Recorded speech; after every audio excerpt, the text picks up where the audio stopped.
a Muslim lady decided, I'm going to be a Christian. Wow. She repented of her sin, left Islam, took her hijab off, which was a miracle. But my dad didn't know that, and later we found out that her husband was a leader of a Muslim terrorist group.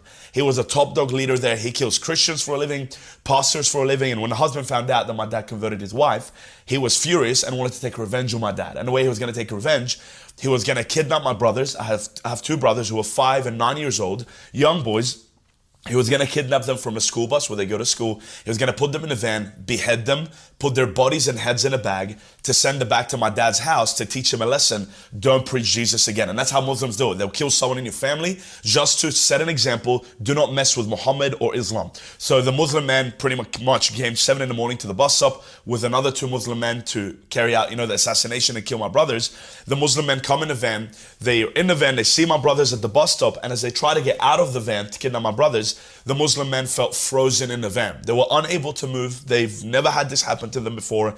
My brothers get on the school bus leaves, and then the Muslim men unfreeze again. They don't know that it was a supernatural encounter. They don't know that it was God that froze them. And they're looking at each other. They're like, you coward, you were scared of a 5-year-old. You were scared of a 9-year-old. They thought they're frozen out of fear. They don't know it was God. So the next day, the boss, the Muslim terrorist leader, comes with another 2 men to finish the job. This time they're in the van. They see my brothers at the bus stop again. This time they were able to get out of the van. So now the Muslim men are out of the van and they're standing right behind my brothers, 5 and 9, and they're standing right behind my brothers. And as they go to kidnap them, all Muslim men literally feel a supernatural hand, an angel, grab their hands and tie it behind their head. So the Muslim men now, their hands are tied behind their heads, unable to move. They don't know what's going on. My young brothers get on the bus leaves, and then they unfreeze again. And now that's when the Muslim terrorist leader is like, something is wrong. So he goes to my dad's house. He sits with my dad in the living room. He meets my dad somewhere and tells him the story. And that's how we know the details. He tells him the story. So how did they met? So now the Muslim terrorist leader, after his hand was tied behind his head, he knew that something was wrong. He's like, this God must be real.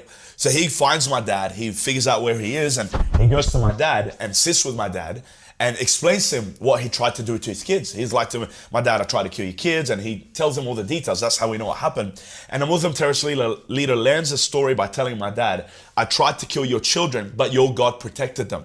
And he says to my dad, your God is the one true God. And that Muslim terrorist leader becomes a Christian in that room, leaves Islam, gets baptized, and till today, he is still a Christian following Jesus Christ. So that's the story we kind of grew up in. And at the end, really, the story got so dangerous. In 2007, my dad kept on preaching. So more people were after our family. The government was after our family. And really the pinnacle in 2007 was our address was published in a Muslim hit list newspaper. In Egypt, they have because it's a Muslim country. They have an undercover newspaper, and